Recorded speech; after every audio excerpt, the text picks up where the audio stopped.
pause your screen and read these questions. If you're already comfortable with the content, hey, I'll see you in the next video. For everybody else, let's begin. I'd like you to take a look at these acronyms right here, one by one, and just in your own mind, think, do I know what that is, or have I seen that before?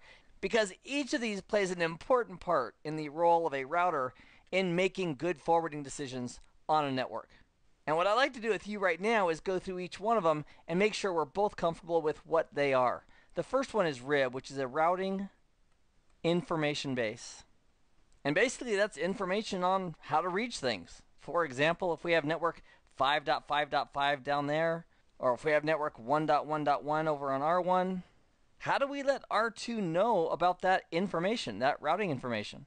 Well, we use a control plane protocol, such as OSPF, or some other IGP, to advertise those networks so that R2 can learn about it. So OSPF is a control plane protocol that's feeding the routing information base. Now, once R2 has all that information, does that mean all those routes that he learned about go to the routing table? Hold on there. Not every route that we learn about over the control plane makes it to the winner circle, or as we sometimes call it, the routing table. Only the best routes, and a lot of factors go into that, such as administrative distance and cost and so forth. In OSPF, the administrative distance is 110. So if we have multiple routers who are advertising a network, the cost or metric would come into play for a single router making a routing decision. Now, once the router has all the information from the control plane protocol, such as OSPF, it can then go ahead and take those winning routes and it creates something called a forwarding information base. So here we have the RIB and here we have the FIB. And many, many years ago, Cisco came out with Cisco Express Forwarding so that the information in the forwarding information base, Ceph already has dialed in the layer 2 header that it needs to add if it's going to forward a packet out of an interface. So it doesn't have to think about it, oh, what's that layer 2 address? It's all ready to go. So Ceph by itself is amazing, Cisco Express Forwarding, and it's one of the reasons that basically IP forwarding versus MPLS forwarding, just raw forwarding of traffic, isn't necessarily that much faster with label switching compared to IPv4, because Ceph is so amazing. However, the reason that we absolutely need to understand MPLS and the infrastructure that we're dealing with right now in the course is because we're going to start taking advantage of MPLS and its labels to implement some really sweet MPLS applications like layer 3 VPNs.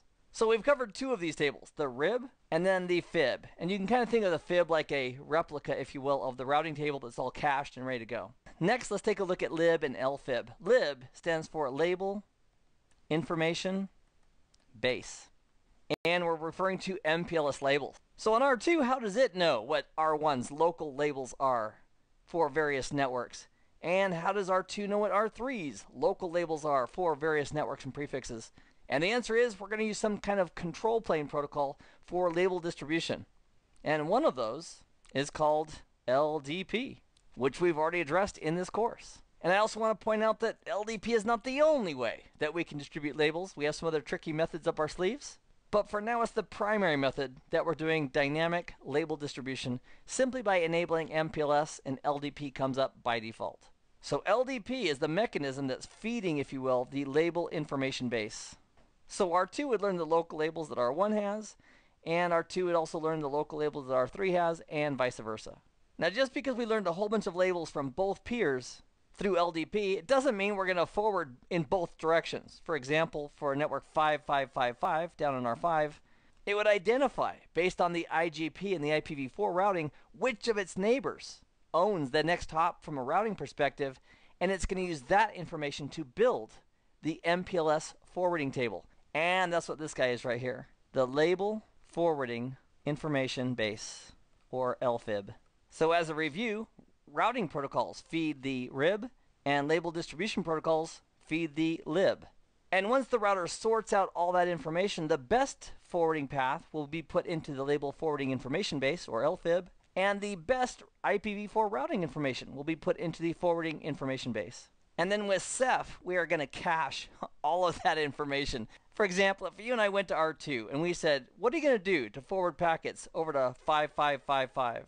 And we looked at the Ceph, the Cisco Express Forwarding information for that, it would have everything it needed. If there were labels involved, It would have the label information. It would know the egress interface. It would know the next hop adjacency information as far as the layer 2 header it needed to put onto that packet. All that would be pre-built and ready to go. So that way, when a packet comes up, whether it's a labeled packet or a naked IP packet, the forwarding decisions have already been made, and R2 only has to execute. We're going to switch that packet based on labels or based on naked IPv4, depending on if there's any LSPs in place or not, and it simply makes the forwarding decision, and it can do so very, very quickly. So with all of these labels, it could be a little bit of a game of table tongue twister, because we have labels for tables, such as the lib and the lfib, and we might have some label-less tables, like the rib and the fib. And due to Ceph, we are cached and ready to go regarding the information in the lfib as well as the fib, so we can do any type of forwarding that we need to. One of the skills that you and I definitely want to have is the ability to predict the behavior of a given piece of equipment on our network. And to do that, let's play a game called If Then. Let's take R2 as an example. So we'll put R2 right there. And let's say we have some traffic coming into R2 that R2 is going to go ahead and forward. And if R2 is an MPLS router, which we also affectionately call an LSR, a label switching router, there's multiple choices as far as how it might forward a packet. And the big two variables that drive this whole equation are native IP versus labeled IP. And we're talking about IP version 4. So let's start off with an incoming IPv4 packet, naked, no MPLS label. As that comes into R2, and R2 looks at Ceph, if there is currently a label switch path for the destination IP address, R2 is going to inject or impose that label and send it. However, when R2 looks at that destination and in the Ceph there is no label information, it will simply forward it based on the routing table. So it'd be using fib to forward it. So that'd be IPv4. And we'll put fib right there, the forwarding information base. The next possibility is we have an inbound IPv4 packet that comes into R2, and looking at Ceph, there is a label associated with the destination network, at which time we're going to go ahead and impose or inject a label at layer 2.5, if you want to call it that, and then forward it to the next hop. So in that case, it would be MPLS, and we would be leveraging the lfib, the label forwarding information base, that has the information on, hey, this is the next label, and here's your next peer. And Ceph is like Lord of the Rings, one ring to rule them all. Ceph is keeping track of all of that information. Now the next scenario is, what if we have an MPLS labeled packet that's coming into R2, and let's say that MPLS label is label 205, which is R2's local label for 5555. Well, way before this packet showed up at R2 would have already created the label forwarding information base and said, oh, you know what, if I get a label 205, I'm going to go ahead and swap that label and push on the label for R3 and forward it as it goes down the label switching path. So presuming that LSP exists, R2 would go ahead and simply do forwarding via MPLS. And that also is going to be based on the lfib. And we're talking about the actual forwarding or switching of that packet through R2. Now another possibility would be this. What if R2 gets a packet? It's an MPLS labeled packet, and it's labeled 215. If R2 doesn't have label 215, that's not his local label, he didn't source it, he didn't advertise it, he didn't tell anybody about it, but yet he's receiving it, what is he going to do? Well, in IPv4, what are you going to do with the packet if you don't know what to do with it? You're going to drop it. So in a scenario where we're receiving a labeled packet and we don't have any forwarding information for that label, we're going to go ahead and drop it. And the last possibility is we receive an MPLS labeled packet, and based on that label information, if R2 says, oh, the next hop in the path is not an LSP path, it could go ahead and remove or pop off the label and simply forward it as IPv4. And that forwarding would be based again on the fib as far as the IPv4 destination. For example, let's say R1 has the 1.1.1.1/32, and he's advertising implicit null to R2. And let's say that the local label that R2 has for 1.1.1.1 is, let's say it's label 225. So as R3 forwards a packet to 1.1.1.1 over the LSP, R3 would go ahead and swap out the label that it received with label 225 as it sends it over to R2, and then R2 says, oh my goodness, R1's advertising the implicit null, the reserved number 3 label, which means I need to pop off that label and simply forward it as naked IPv4 to R1. He's being a good buddy by doing the penultimate hop popping of that transit label.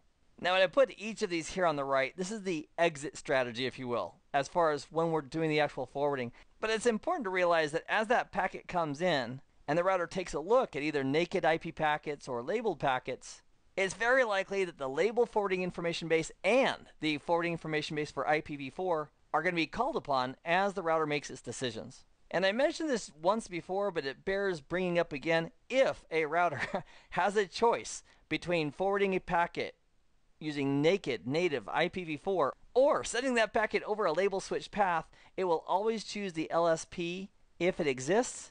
And if a packet comes in, for example, IPv4 comes in and there is no LSP, it'll do the naked forwarding based on the forwarding information base. So the router might say to itself, when in doubt, use the MPLS LSP to send it out. And if there isn't MPLS or there isn't an LSP, IPv4 forwarding is there like any other traditional IPv4 router. I think it'll be fun if you and I do a few commands at the CLI to help verify some of these tables that we've identified in this discussion we've had. So to see the RIB, for example, and we're running OSPF in this topology, we could run the command show IP OSPF1, that's the process for the OSPF routing process I'm running, space RIB.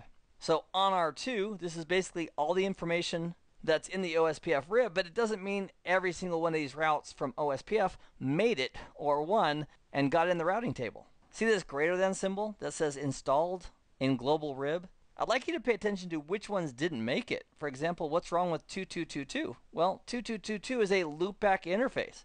Even though it's participating in OSPF, a directly connected network is going to have a better administrative distance than OSPF, which is 110. So even though it's in the RIB for OSPF, that route didn't make it as an OSPF route because the AD wasn't good enough. The same is true for 10.14, which is the directly connected network here that R2 has, and also for 10.23, this directly connected network. So although OSPF is aware of those routes as OSPF routes, they're not good enough based on all the other considerations to make it inside the IP routing table. So this is one example of seeing the RIB from the routing perspective of a routing protocol, in this case OSPF. If we wanted to see the routing table, we could simply say show IP route, and that would show us the routing table on R2. Now if you're running iOS 12, you won't have these little L routes, and that's perfectly fine. But effectively, this is the winners list. So OSPF brought to the table virtually everything that wasn't directly connected. So the loopback was directly connected, and the 1014 and the 1023 networks, because they're directly connected, that's why those routes are showing up in the routing table, being represented as directly connected routes because of a lower administrative distance. So we've taken a look at the RIB and effectively the FIB, the forwarding information base, which is pretty much a mirror, if you will, of the routing table. Let's take a look at the label information base. And my question is, do you remember how to see the label advertisements on an LSR? Now, if you haven't quite mastered those commands yet, there is a solution for that, and that is repetition. Watch the videos again, and most importantly, practice, practice, practice. We're going to use the command show MPLS LDP bindings, and that is going to show us all of the label bindings on R2. So I'll hit the space bar to go ahead and go to the end. Let me scroll up so we can see the command together. So here's the command, show MPLS LDP bindings. And it is using liberal label retention, so it's remembering all the labels that are being advertised, even from peers who are not the optimal next hop. So in the case of our loopback network that's down here at R5, R2 has a local label of 205 for that, and LSR 1111, which is router 1, is advertising a 104, and R3 is advertising a label 305. So what we're looking at here is the LIB, the label information base. Now, how do we see the winners, the ones that we're actually going to use as part of the LSP? And if you're saying, ooh, Keith, I know it's show MPLS forwarding dash table, you would be absolutely right. That's the equivalent of the routing table for IPv4. The MPLS forwarding table is, again, that winner circle of what will actually be used as part of an LSP. So regarding this network, 5555, we are going to impose label 305 on that. So if we received a labeled packet that was 205, we would swap that with 305 and then forward it out gig 2/0 to R3. And all the information regarding the details for R3, for example, the layer 2 address, the label to put on, all that detail is already cached and ready to go. For example, on R2, we could do a show IPsef for specifically 5555 and the keyword detail, and that would show us some of that detail it's going to use regarding forwarding to that given destination. So in this case, Ceph is saying, okay, to get to 5555, here's the process. We have a local label of 205. Our next hop is R3. We're going to be sending it out gig 2/0, which is right there. And the label we're going to impose on it is label 305 because that's the label that R3 advertised to us via LDP, was R3's local label for 5555. All of this information is cached, ready to go. So when a packet shows up, we don't have to think a lot about it. We're simply going to execute and forward. So if R2 received a labeled packet of 205, it would make that switching decision based on MPLS and forward it.